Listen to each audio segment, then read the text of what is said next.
Welcome back to the MatchNet podcast. We have with us these two fine folks from all the way from Germany. How are you guys doing? What's your names? And tell me a little bit about yourself. Yeah, my name is Karen. I just graduated university with an English major Right. and moved to Germany here literally a week ago. Wow. So, yeah. Yeah, I'm Andy. I'm from Germany. I'm 23 years old. And I'm studying, becoming a teacher for biology and English, and I do this and that, different projects in this time. Okay, well, the reason I wanted to have you two here on this podcast is because people love hearing testimonies, apparently. It's always requested. More testimonies, more sharings. And knowing both of you guys pretty well, I thought the internal experience that you've both been through to find each other, to get matched, to receive the blessing is something that's worth sharing. So I think it's very valuable. It will be very valuable to everyone. Just as a reminder to everyone listening, this is the Matching It podcast. It is the only podcast on the planet that is about matching blessing that I know of, and still the only one. And we are here just to help you guys through this process, and that's the only reason we do this. So if it's helpful for you guys, we'd appreciate any feedback or responses or questions, and that you share this with your team, because the only way that we spread this podcast is through word of mouth and through sharing. So please go ahead and do that. So why don't you, I don't know if you've maybe prepared something you want to share. I have some questions here, but I kind of want to know essentially, like, what are the ways that you've grown or changed, or perspectives that you've had to, or things you've had to overcome to be somebody that wanted to receive this matching and eventually led you to each other. Can we go there? All right. I guess, that's the whole purpose of this movement, right? Is that everyone receive the blessing. And I think especially after GPA, I experienced reading or, experiencing the divine principle and things like that. And I was like, well, next step in life is to prepare for the matching. So yeah, I guess for myself, I was kind of more excited about it, like the whole process, but I knew that I had to kind of find my own team. Since my parents weren't so like gung-ho about it, I had to I was more of the one like informing them, like, oh, I'm gonna prepare for the matching and blessing. I'm going to this level 1 workshop, and they're like, oh, really? That's cool. So yeah, I guess in the way that I prepared was finding the team that I could have and talking with the right people. I found a matching advisor, and then I found another matching advisor that could communicate with my parents easier. I realized it's not just about like two people, but it's really about, two families coming together. So that was something that I really learned the value of like deepening my relationship with my parents. And it's not just about me and my blessing, but it's about, how can I include my parents with what I'm doing? I think that's really special. Was that hard for you to navigate, to not have your parents so involved in your team? I guess it was kind of discouraging in the beginning because I was like, oh, I want my parents to decide for me who I'm going to get matched to. But my parents were not wanting that. They wanted me to find my own match. And I was like, this is bad. That's not how you're supposed to do it. So I kind of had like judgment towards my own parents in that case, or I felt, discouraged or kind of lonely, maybe is kind of an extreme word, but I felt like, oh, it's me against the world, man. Like I have to, find my team and navigate through this thing that I've never done before. My parents have also never experienced this way of matching. So yeah, inside I was always like, oh, I wish like I could just be matched by two parents and I don't have to figure this out by myself. But that's not. I think it's way more common than we think, that kind of situation. This disconnect, right? So how did you and your parents work on that through this process, this matching process? Yeah, it definitely a lot of communication, like just plowing through the discomfort and like, okay, parents, I like, well, more like my mom.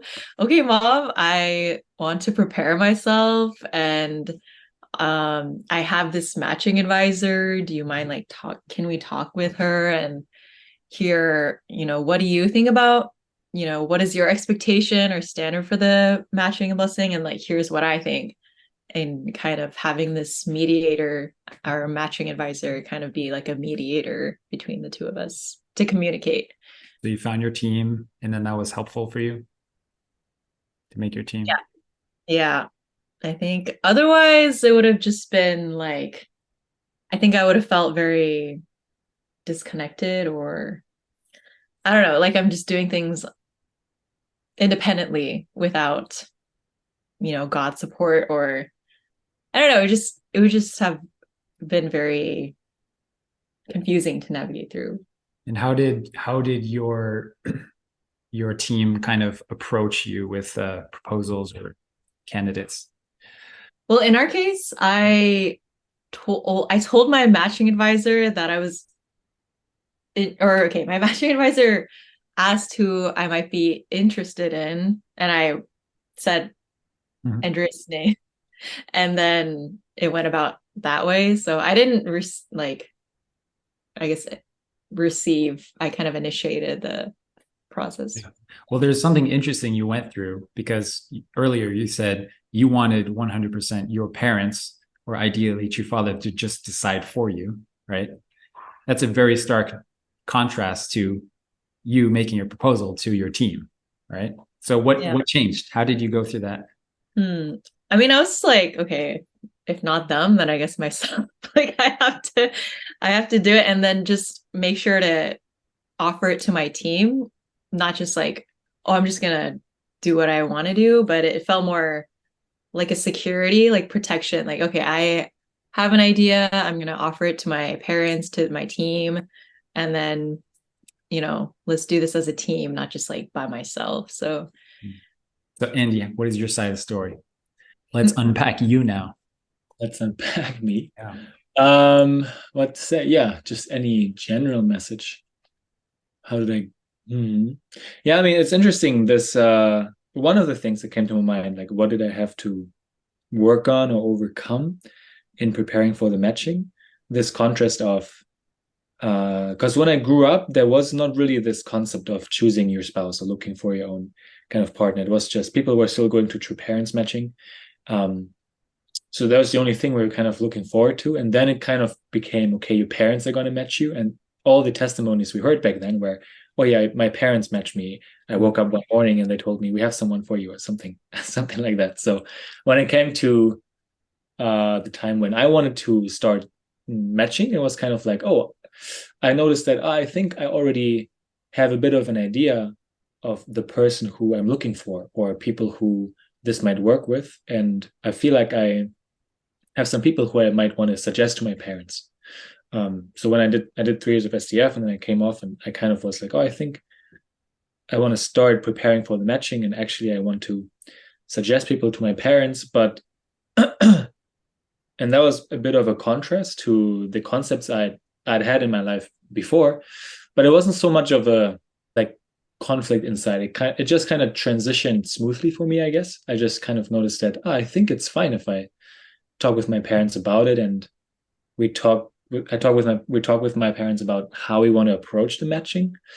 And I think that's one of the things that I focused on a lot when I started wanting to get matches. I talked a lot with my parents, and I talked a lot about what we thought would be a good way to prepare, and to what's a good approach to make. I had a suggestion for them, and they liked it, and we tried really to just really be on the same page with my parents. Yeah, but that made me think that actually, when I was asking myself, oh, when did I and how did I start preparing for the matching, my whole life already kind of was leading up to the moment when I wanted to get matched, and having gone to workshops, having gone to camps, and having started practicing reflecting, or practicing challenging myself, or just meeting all different kinds of people. And I think already from when I was kind of young, it was already in the back of my mind, well, in the future, this is what I want to do, get matched and go to the blessing. So I guess in my case, it was something that, although not like substantially or directly, it's something that I've always been kind of working towards throughout my youth. Yeah. Yeah. But I think that is one of the first things that happened. I kind of started, okay, who do I want to have in my team? That was a concept that was also kind of brought to us blessing workshops. And so in my case, it worked out really well that I was able to talk with my parents and really be on the same page with them. And yeah, when this process kind of started developing and I started preparing more, I think I reached out to more and more people who I was seeking support to in the matching process. So one of that was when I started working a lot more on my pornography and masturbation addiction, and I started working with High Noon. And because I started working on my pornography and masturbation addiction, that opened a lot of doors for me, I think, to work on many other things, like my emotional well-being and being aware of my emotions and how I reflect in different kinds of habits and how I see people and how I relate to them. And it opened a door for me to actually find mentors that are good fits, I think, for me. And who were able to become mentors as well in the matching process. So how did that prepare you for being in a relationship? Finding a team or everything? Well, working on your porn masturbation habit specifically. I think there's a lot of ways that that kind of working and overcoming my porn masturbation habit prepared me for a relationship. One of the things that I realized pretty early on when I started kind of getting into High Noon and taking my recovery and my healing a lot more serious, after a while that I kind of got into that, and I stayed away from porn masturbation for the first couple of weeks or months, and I got some traction in the process. I realized that, of course, there was a streak or there was some distance to porn, for example, but something internal that had changed was I felt a lot less self-absorbed. That was something that I realized very early on. And it was kind of this change of habit externally, but internally, I think I was a lot more focused on who am I really and what am I focusing on? And a lot of the habits that I had at the time I was just kind of following my laziness or my body or the addiction. And it wasn't such a conscious way of living back then. And then after I kind of started getting into really watching my habits and reflecting a lot more, the first shift I realized was, I feel like I'm not as self-absorbed anymore. And I'm not as self-centered anymore. Something kind of started shifting a little bit. And so that's one way. I feel like I started relating to sisters and to girls and to women in a much healthier way. And just through later on with High Noon, I got to work on a lot of different habits, my relationship with my phone, or how I consume media and what I take in and how that influences me. I think there's stuff to say about that. But I think what also really impacted me was later on when I wanted to dig a little deeper in my recovery, and I started a 6-month therapy with Philip Schenker. And that got me into going a lot more into my childhood experiences and my emotional world and how I deal with my emotions and respond to my emotions. And it just showed that there were a lot of patterns that, for example, if I get stressed or if I get frustrated or angry or sad, then I would respond to these emotions by feeling like, no, I'm not allowed to have negative emotions, or I'm not supposed to be angry, or it's bad to be angry, it's bad to be sad. And expressing that is not good, or it's not the goody Andy that I thought I had to be for people to like me or for people to love me. So I learned how to actually let go of that concept and learn that I am loved And it's better to learn who I truly am and who I truly am, and feeling those emotions is part of me. It's a part of me that I try to suppress, but by suppressing part of me, I suppress also good parts of me. There's no have or have kind of thing.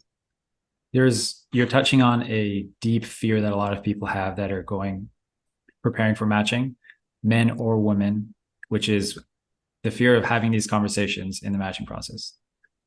Whether it's past or present addictions or bad habits, porn, masturbation, whatever, phone use, drugs, alcohol, etc. But especially with sexual integrity issues, how have you guys navigated that conversation as in your matching process? How was that? Yeah, especially for you, Karen. Yeah, anyway.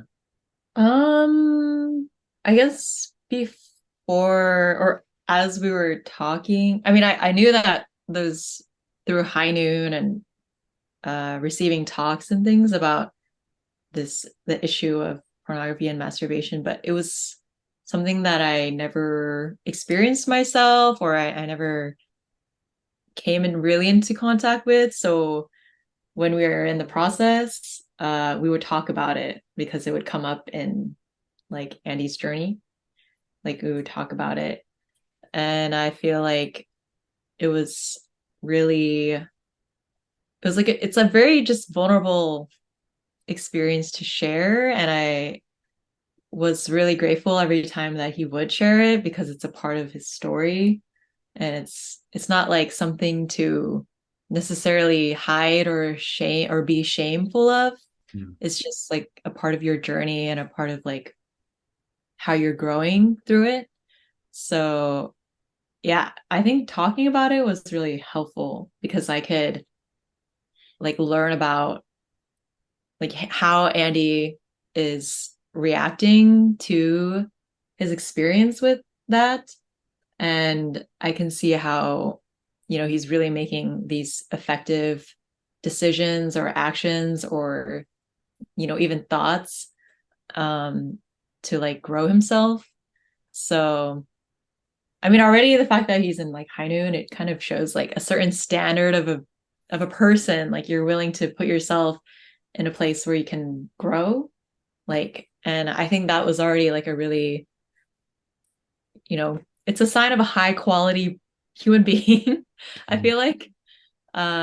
So yeah, and the fact that we could talk about it in our process when it's kind of like a taboo topic in general, I thought it was really like created a really honest space and a vulnerability where we could be really open to share and talk about it. So I think it was beneficial to talk about those topics in our process. Yeah. Was it kind of challenging at some points to talk about it for you, Karen? Like, did it produce emotions that were like maybe a bit fearful or reserved, or how was it for you?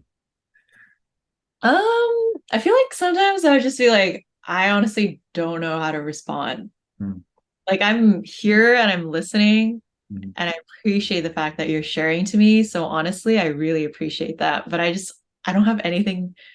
I don't know what I'm supposed to say or how I'm supposed to respond.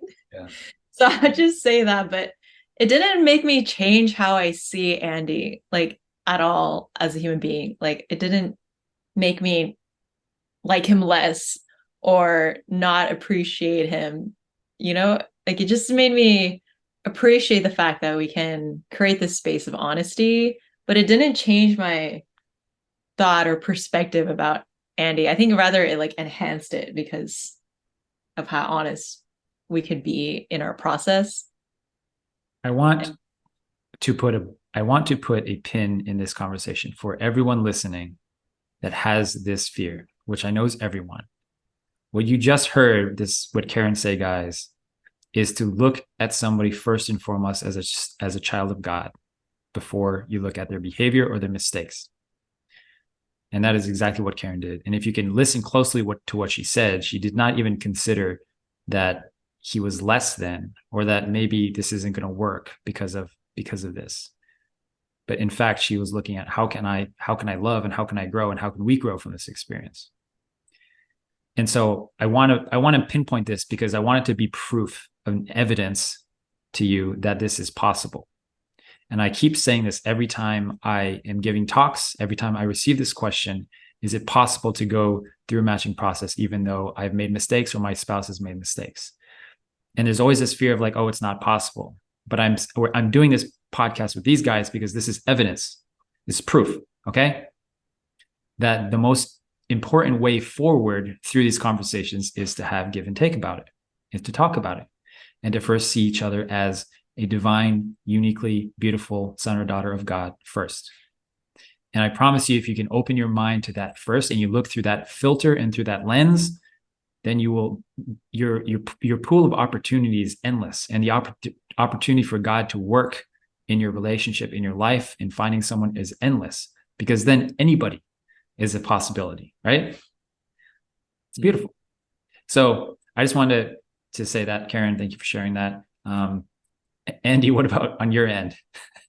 How has been navigating these conversations? Yeah, honestly, I mean, before came the question, how did working on my addiction help me in the relationship? Like our second conversation we had in the matching process was brought that up, and I shared to Karen about how I had been addicted to pornography and masturbation. We had a second conversation, and we were starting to use this book. It's called 101 Questions to Ask Someone Before You Get Engaged, or something like this. And it has these questions. And I think the second question was, what's your fear about marriage? Something like that. And so for me, I was like, okay, I think this is the moment that I have to start sharing about, well, I've been struggling with porn and masturbation for a number of years, and I've been, and in what ways and how. Or how early into your communication was this? This was the second conversation call ever. Okay. We had a first call where we kind of started introducing, and we actually jumped into the cold water and started asking questions like, well, what is your vision for the blessing? Because this is what Karen's first question to me was, what's your vision for the blessing? Because if that's too different, then we don't really have to continue for a long time. So we talked about that. And then how our relationship to God is right now, where we're at in our life. A bunch of, I think, questions that we thought were most important to us on the first call. And we just kind of laid out, I think, some kind of roadmap for us. Okay, how do we want to approach these next few calls?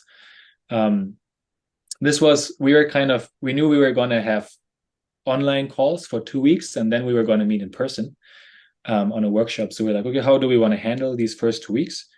And so we just we had this book, and we're like, okay, if we have personal questions that we want to ask, we'll prioritize those. And if not, we'll follow these kind of few questions that we have in this book, 101 questions. But so that was the second question that came up is, what's your fear in marriage, or what fear do you bring? And for me, I felt like, well, I think this is the moment that I'm going to share about. I think the heaviest burden, perhaps, that I'm bringing to the table. And but I felt although I didn't know how she would respond, personally, I felt, I don't know if confident is the right word, but like calm or at peace about sharing about that, because I knew I'm on my journey of recovery. I'm already on my journey of healing. And I just knew I have to do this, and I'll have to share, regardless of who I'm talking to in this matching process. I'll choose to share as honest as I can get. And so I did that. And at the end, I was kind of like, and I know, if this is, after I was done sharing, I know if this is not good enough for you, or at the time, even I didn't have such a long streak or whatever. I was like, it's something that I'm still working on. It's gotten a lot better. But if that's not good enough for you, or if you don't want to continue, then I understand.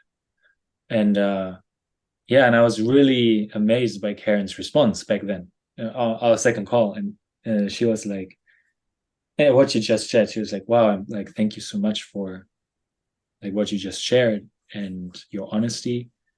And it doesn't change any of my commitment to this process, any of my commitment to you and how I see you.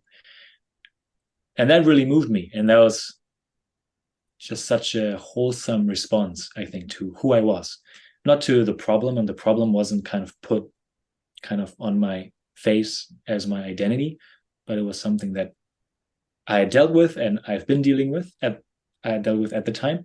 And then, yeah, something for us to talk about, kind of. Yeah, but navigating from there later on, yeah, it wasn't something that I wasn't completely done with my recovery and healing when we started the matching process. And I had never again a real like relapse with pornography since then, but with masturbation here and there, I did have a slip throughout our process. And then that's something that I chose to share.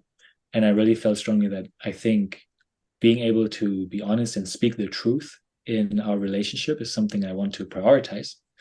But also we had to figure out, okay, is this actually something that she wants me to share every time, or she wants to hear every time, or just every now and then, or kind of. Yeah. So, yeah. But yeah, well, you can maybe share. What was your response to? I don't know. I think it just benefited. Like it just shows how we putting honesty first instead of like, oh, I'm, this how I am. I'm going to show you the best parts of myself and not what I'm actually going through. Because once you're actually together, it's going to show up anyway. So might as well just share honestly. I mean, that's just also how I thought of it. Like I would rather be as transparent as I can with someone and have that reciprocated. Even the ugly stuff that you think is ugly, rather than have like this kind of, I don't know, hidden things. And then, I don't know, I just like the transparency rather than just showing up what's all nice and pretty. Like, yeah, I would rather something authentic is like rough and maybe a little bit not so perfect. And that's great. I love that. Yeah. Yeah, it's beautiful. I would like to ask you, Karen, what you have, because you right until this moment have been portrayed as a complete angel with absolute flawlessness and unconditional grace. No. What have you struggled with? What have you had to overcome in your life? Oh, in my life? Well, to get here, to be here, right? Okay. Yeah. I mean, Otherwise, I'm going to ask Andy what he thinks. I think, I don't know if this is probably really common, but I always feel like I'm not doing enough. Like even on my GPA journey, I always felt like I'm not doing enough. Like I always need to be like doing something. I need to prove that I'm worthy or of value to whatever I'm a part of or to who I'm related to, or like, and even in like a relationship, like, oh, I have to somehow prove myself. And if I'm not doing something, then it's like I'm worthless.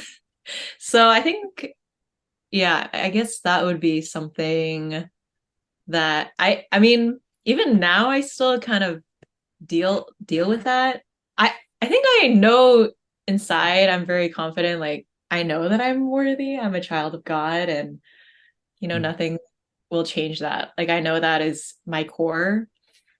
But sometimes yeah, even while I'm here, like I moved from America, all this greatness in America, and moving to Germany, and it's like a fresh start. And yeah, I guess I'm not like technically, I graduated, I'm done with school, I don't have a job right now. So I'm kind of like just a house bum right now. But also at the same time, that doesn't change my worth or my value. I think that's just, I don't know, that's just something. Well, where do you think this comes from? It's very common. It is so common. Yeah, it's so common. Yeah. But what have you learned about, like, where does it come from? This feeling? I don't want to say it's just like the grind culture, like, oh, you always have to be like doing something to be of value. like school and then work and then have a stable income and have a family, like this kind of cookie cutter picture, perfect, individual. And yeah, I think I just have that pressure for myself. I was always like, oh, I'm gonna be this like independent woman, like career oriented, and all the like I had this certain image of myself. And it's interesting to see how it like is changing, or I'm actually very fluid. Like I'm not actually stuck on that idea. And I don't know if I'd actually be happy with, like, I like to have a plan and execute the plan. Like there's a to-do list. I like check it all off and like life is good. I think that's just how my brain is operating. So as I see my life, it's like always changing. Like it's never the way that I set originally. Like So I never, yeah. yeah. And it sounds like it's something you've struggled with a lot more, and you've grown in your ability to deal with it. But it's still something that's there, right? Yeah. Like you haven't completely like, so when you do feel those feelings of like, I need to do more, what's the, what are you telling yourself in those moments, in those days? Like, what's the internal dialogue going on? Yeah. I guess it's just like I'm just telling myself, oh, I can't just be like sitting down doing nothing. I have to like do something productive and just like bullying myself.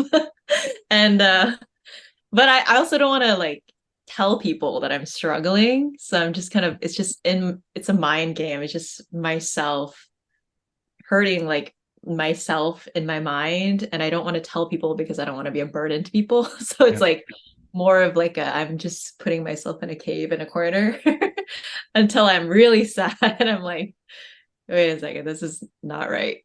Hmm. And yeah. This is I think more important than we give it credit to, because it's almost celebrated in our culture, this grind culture, this hustle, like go go go, do.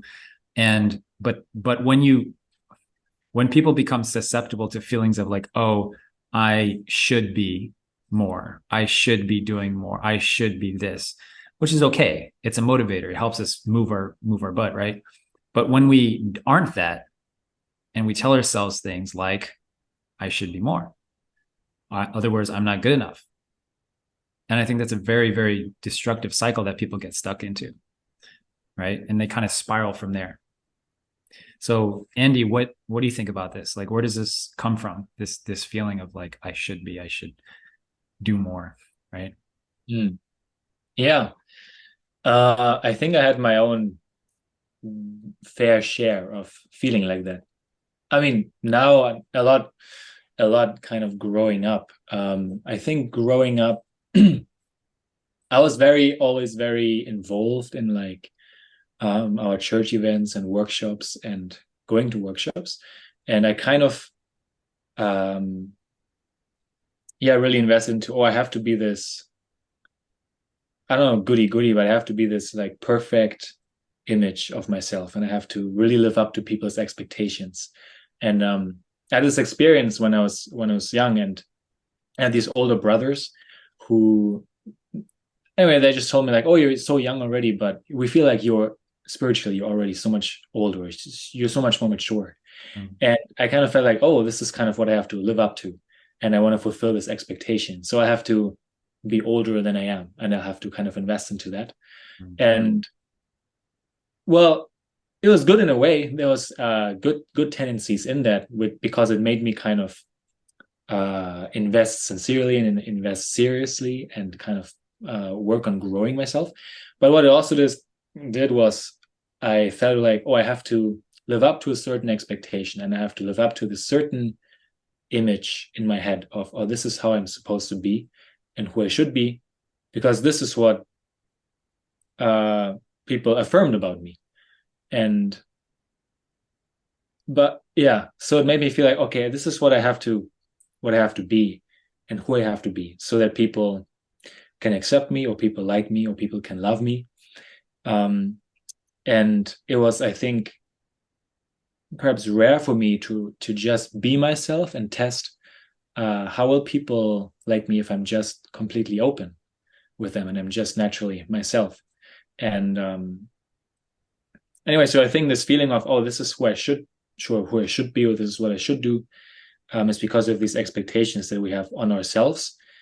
And I think these expectations that we have on ourselves, that they come from probably some experience that we have further, like back in our lives, if that's with our parents or some early encounters with people or friends, and we didn't feel unconditionally loved just for who we are. And I think it can be different things for different people. I think maybe for me it was feeling criticized for being just myself sometimes when I was young, and that feeling of being criticized, or made me kind of want to be someone who, okay, let's kind of invest into perfectionist tendencies. I'll just try to be perfect. I'll try to be flawless. I'll try to hide those aspects of me so that I'll minimize the possibility of experiencing criticism again. And I don't have to deal with that anymore. But then, you can only keep up kind of trying to be perfect for so long until dams breach, I think. And if I feel like I had the belief of, let's say, anger is bad, and if I want to be flawless and perfect, I'm not allowed to show anger. But just keeping it inside and not expressing it in a healthy way blocked me in so many ways of actually being authentic in my relationships with people and with myself. I feel like I'm trying to explain something. It's simple actually in nature, but it's so complicated with all the different factors in relationships. Well, you're both touching on such a vital point of being human that no one talks about, which is that we're children of God, and God's love is infinitely available all the time, everywhere. And we know that intellectually, but it's so hard to feel it, which is really, really a sad reality. And it's really hard to admit that. We know it. It makes sense. We know we're loved, right? Everyone knows their parents love them. Well, everyone's parents knows they tried their best with what they had. And as people of faith, we know that God's love is infinitely available. And when we're in spirit world, it's what we'll breathe. We know that. It's not that God isn't in us. People think like, oh, is God part of my life or not? Is God in my matching process or not? Like this dichotomy of black and white binary thing. But God is always there, always, everywhere. Like if we could somehow see spirit world, as sometimes people do when they go to the afterlife and they experience near-death experiences and they talk about their experience, everybody, thousands and hundreds of thousands over generations say the same thing. When they go to spirit world, they say, I felt unconditional love, regardless of if they're atheistic or religious, Christian, Muslim, whoever. They say the same thing. And you start to wonder why everyone is saying the exact same thing for generations. I felt unconditional love, and I can't explain it. And I want to go back there, right? My point being is that it's everywhere all the time. But it's so hard to feel. And you mentioned that, Karen, too. You know it, right? You know you're worthy. You know it, but sometimes it's really hard to feel it. And so this is, in my opinion, this is the life of faith that we're talking about. This is the path of life. This is what a life of faith actually is to reaffirm ourselves over and over and over again, day after day, that we are worthy of love. Now we are loved. And it's not true that we're not. We can point fingers at our parents all day. You could have two siblings in the same family. You guys probably know people like this. Two siblings, same family, or many siblings, growing up with the same parents in the same household, in the same environment, but two siblings have completely different perspectives on their parents. One will say, my parents were absent and they absolutely don't love me. And the other one say, my parents unconditionally love me. How is that possible, right? It's because we perceive life differently. It's not that you're not loved. It's you perceived that you're not because of experiences, because of reinforced experiences many, many times through your life, like Andi was saying. You experienced being rejected. You experienced being yourself and feeling rejected. And you perceived that I'm not worthy of love. I am not unconditionally loved. It's not true. And to prove that, all you have to do is think about the times that you did feel unconditional love. And remember those times, because those are reference points for you to go back to and say, oh yeah, I might feel depressed or sad or lonely right now, but when I think about the amount of times I have felt unconditionally loved in my life, by a parent, by a spouse. Like that moment where you said that, Karen, when you were sharing, I got chills. And I think it might have been God or a spirit. I got chills when you said that you didn't see Andi any differently because of his porn habit, his masturbation habit. I got chills because that's Andi's reference point. That's proof and evidence to him that he's loved no matter what. And sometimes we forget that. And that's normal. That's being human, right? Sometimes we forget it. Sometimes we get in the grind and we get busy and we, feel upset and anger and we just lose. We empty our tank so we don't know that we're loved. But all we have to do is go back in time and remember, oh yeah, I don't need that. I don't need porn. I don't need social media. I don't need my phone. I don't need anger, right? I know that I'm loved and I'm good. Anyways, I'm just highlighting this overall theme that both of you guys are experiencing. And I think it's beautiful. And I think it's one of the most human experiences that we're not talking about, Anyways, I want to ask you guys one more question. And we're going back to the roots of why you guys found each other, all right? The real reason, and I think the first conversation you guys had in your matching process that you mentioned is your shared belief system, right? You said Karen asked you, what is your vision for your blessing? And so if you can touch a little bit on what have you discovered is your shared value system? Yeah. And what is that shared value system that you have? Yeah, when I asked that question, I don't even know if I had a clear, like, it wasn't like, oh, if you say this and this, like, you're cut, like, next. It was more like, yeah, what do you envision? Like, why, what's the point of the blessing for you? Because everyone has a different purpose. But yeah, I think ours was simply creating a family that's centered on God.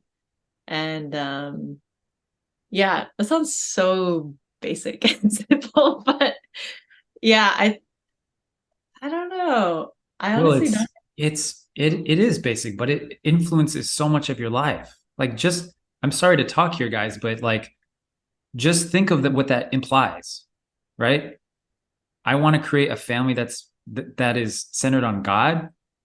That affects everything in your life, from having children. It's the entire premise of that belief is we want to have children and we want to raise them in a faith environment, and that values God as the center, right? But it's huge. So anyways, back to you. That's true. Yeah. Yeah. You wanna... Our shared value system. Yeah, I think when we talked, both our vision was, yeah, we want to, when I was looking for a partner, I realized the thing that I'm looking for the most is someone who is committed to the blessing as much as I am. We want to be committed to the blessing and we want to make this work. And we're not only putting our relationship, we're not only prioritizing each other in our relationship, but we're prioritizing the blessing, this thing that is over us and overarching us, and our relationship more than. And I think that's the distinction, right? It's, oh, I'm prioritizing you, and I love you, but I also love our relationship, and I love the blessing that we have. And this is something I want to commit to. And that was something when I was thinking, what are like red flags? What are things that I'm looking for? There wasn't so much, and I felt like any other criteria is stuff that I'd have to talk with the person about. It's something that I have to talk with that person, that human being, what their situation is, what their experience is. The only thing that I'm looking for and that makes someone eligible in my eyes to be a potential spouse is I've worked on myself and I want to commit to the blessing. Okay, now we can talk about the rest, kind of thing. And yeah, so that there was already this vision of, yeah, I want to commit to the blessing, and we have a relationship with God, and we want to invest into that, and we want to bring it into our relationship and continue prioritizing that, and kind of letting each other know, like, this is important for me, my relationship to God, my relationship with my faith. I didn't expect her to have the same faith or the same experience, and I think I don't even know if that's possible to find someone who has the exact same experiences and exact exact same type of faith. It was something that I thought would be my priority when I was younger. I felt like, oh, I want to find someone who, has a similar faith as I do. And when I said that, there was a moment, and I happened to say it to an aunt figure, a mother figure in my life. And I just said that because she asked me, oh, what are you looking for in a partner? And she right away responded, don't expect to find someone with the same faith as you. You won't find such a person. And it was a game changer for me, I think, at that time, because it really changed my mindset of like, oh, okay, I thought that's so important to find someone of the same faith. But actually, it's true. People come from different backgrounds and families to have their own experiences. Each faith, even in that, is unique. So I rephrased and I was like, well, if that is different, that's something I have to figure out, and what a relationship and what faith means to that person that I'll talk to. So then, yeah, the key thing is, have they a commitment to the blessing, and have they a commitment to investing into that and their faith and their relationship to God. Okay, so so I understand, you started your inquiry about, in general, you thought someone that would have the same faith, right? But then through that conversation, you realized that, well, you became open to the idea that people might have expressed faith in different ways than you, right? Yeah. And so it became simply just someone that shares my commitment to the blessing. Mm-hmm.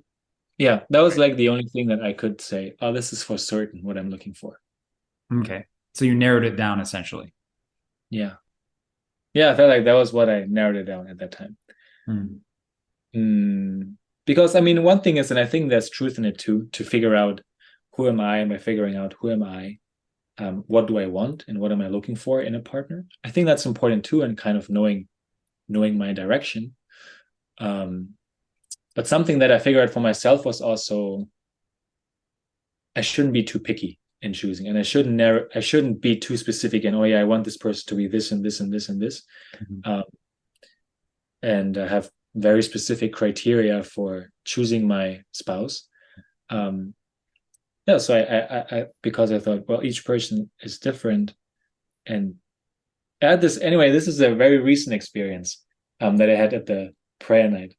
Again, anyway, it showed me, I had this experience really with Karen as a prayer night, and there was someone in the front singing, and it was a sister who, their family had sent anyway, there was someone who had sent a matching request to my family in the past, and there was the possibility of that relationship happening in the past.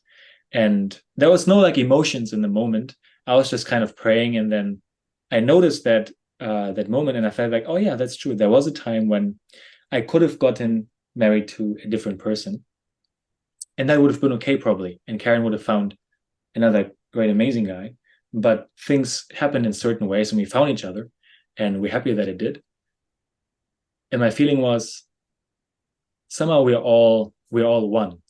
And but I'm happy that it's Karen, and we get to work it out and make it work and create this beautiful couple and family.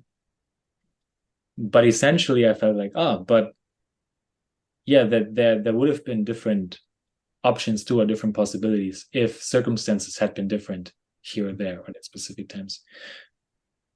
Does it make sense, this experience? Yeah, that's fine. Okay, it's good, it's helpful, yeah, to hear. Yeah, I was asking about your shared value system because this has become more and more important as I'm advising people through matching processes, is that the tendency is to reverse the order. So first people look at preferences, and then they look at value system, which is completely the opposite way to do it. Because if you were to base your entire relationship off of preferences, let's say, that are external, like height or ethnicity, culture, weight, physical fitness, anything like that, more than likely those things will change during your lifetime and won't matter anyways.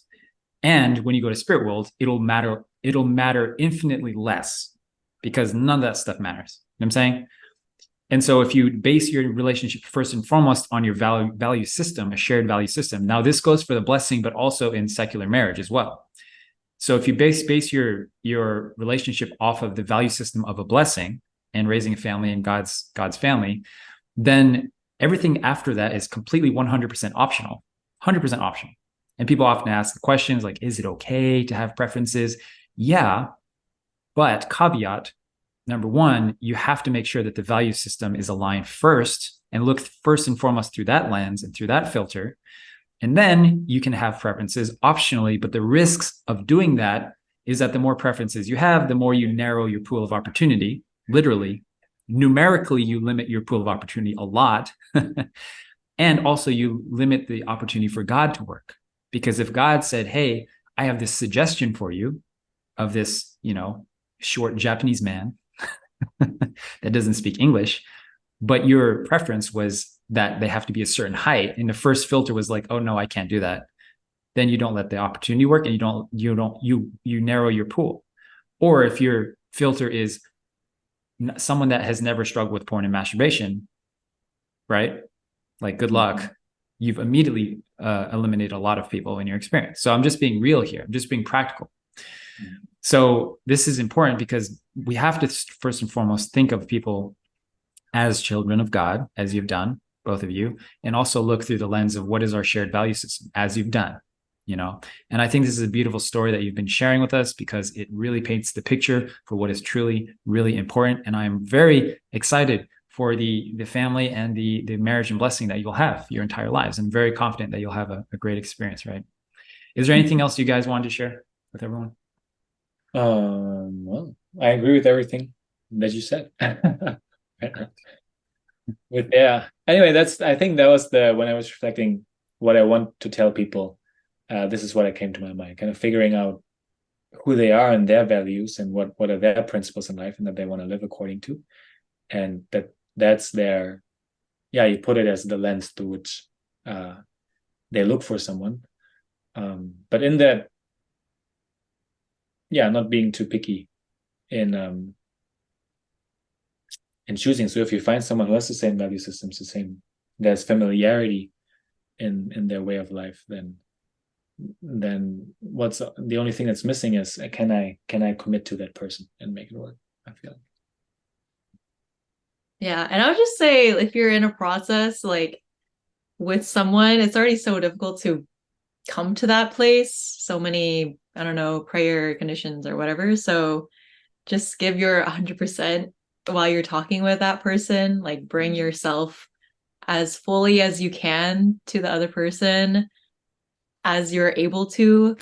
And, then you can really say that you gave your all in this process with however it goes, like good or if it works or if it doesn't work.